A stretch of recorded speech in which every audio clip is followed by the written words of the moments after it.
Hello guys! Welcome back to my channel. Ating video ay tungkol sa upcoming smartphone ng Xiaomi Redmi K30s. Ang kanyang mga features, specs and price, quick review dito sa Pilipinas.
Ang smartphone na ito ay nilaunch pa lamang sa China ngayong October 2020 na mayroong estimated price na 18,000 hanggang 21,000 pesos kung sakaling ilalabas na dito sa Pilipinas at may mga color options na black and silver.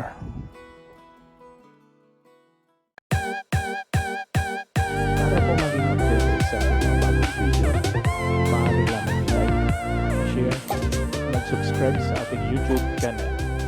Maraming salamat po.